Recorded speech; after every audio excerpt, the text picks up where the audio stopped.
a despejar dudas sobre el paso del huracán Óscar por territorios del oriente cubano, así como a evaluar los daños y el avance de la recuperación, dedicó los análisis el más reciente episodio desde la presidencia, 12º podcast, en el que el mandatario cubano Miguel Díaz-Canel Bermúdez y sus invitados coincidieron en que Óscar fue un fenómeno hidrometeorológico extremo de lento movimiento, en el que la fuerza de sus vientos afectaron fundamentalmente a los municipios de Baracoa y Maicí, mientras que las intensas precipitaciones lo hicieron en San Antonio del Sur e Imías.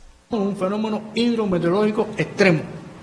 En San Antonio del Sur, por ejemplo, hubo 427 milímetros de lluvia, un lugar donde normalmente no llueve así, en poco tiempo, en periodos cortos. Las inundaciones fueron muy violentas, fueron muy rápidas, o sea que en poco periodo de tiempo, y además fue en un momento muy difícil porque fue en horas de la madrugada. En el podcast, muy aclaratoria resultó la intervención de la viceprimera ministra Inés María Chapman, quien como parte de un equipo de la máxima dirección del país llegó al territorio guantanamero a pocas horas del paso de Óscar para de conjunto con las autoridades de la provincia y los municipios coordinar las acciones de recuperación.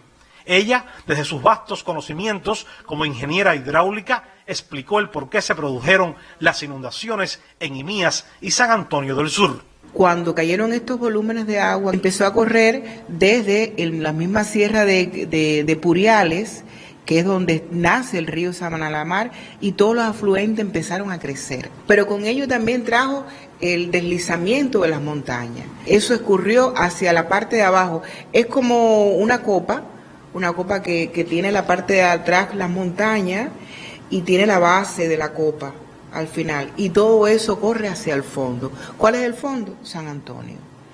Pero detrás de San Antonio, es decir, después de San Antonio está el mar. Por la madrugada todos conocemos que la marea sube en el mar. El agua de mar es salada, es más densa, y viene el agua del río que escurre. Estaba la lluvia intensa, el agua del río que había crecido el río Samanalamar con sus afluentes y el lodo que baja por el deslizamiento de las montañas. Todo eso se unió, fueron muchos factores que se unieron. Por eso es que esa zona baja se inundó completamente. Durante el espacio también se comentó sobre cómo en esos primeros días personas insensibles fueron capaces de difundir noticias falsas para crear pánico en la población.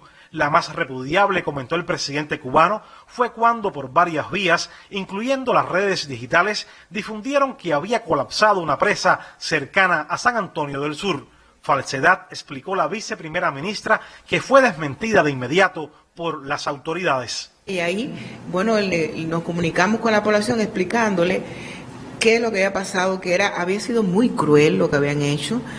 Que eso yo digo que es una guerra psicológica, perverso, cruel. Es una expresión también de desprecio hacia una población que ha sido golpeada sentimentalmente y psicológicamente por una situación grave. Porque las personas estaban muy vulnerables ante lo que ha ocurrido. ¿Cómo alguien puede hacer eso tan cruel? En el podcast participó mediante videoconferencia el presidente del Consejo de Defensa Provincial de Guantánamo, Joel Pérez García, quien en la primera parte de su intervención narró en detalles cuánto hizo él y su equipo de trabajo para llegar desde Baracoa al incomunicado municipio de Imías a pocas horas del paso del huracán. También habló de las afectaciones, de lo que han hecho para recuperar los servicios en los 4 municipios y de cómo de manera inmediata comenzó a llegar alimentos, agua y la solidaridad de Cuba y el mundo al extremo oriental del país. Impresiona la muestra de solidaridad de todo Cuba y también del mundo que ha llegado a Guantánamo.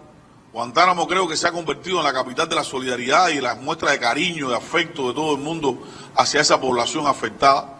Y hay un huracán de trabajo, hay un huracán también de personas construyendo y haciendo. Un evento hidrometeorológico, comentó el presidente cubano hacia el final del podcast, que deja grandes enseñanzas y lecciones a todos, sobre las que hay que meditar para sacar experiencias y fortalecer los sistemas de enfrentamiento a desastres naturales. Saltan muchas lecciones a la vista. En primer lugar, que la comunicación. No puede subestimarse la comunicación. Es una variable que lo atraviesa todo. Y comunicarse es prepararse y preparar a las personas implicadas para enfrentar en mejor situación cualquier eventualidad. Otros aprendizajes se derivarán de las propias obras de rehabilitación de los municipios. Tenemos que estudiar cómo proceder en la reconstrucción de las viviendas donde ya se produjeron inundaciones. Hay que repasar los programas de Fidel que aquí comentamos para esta zona y ver qué se debe seguir haciendo.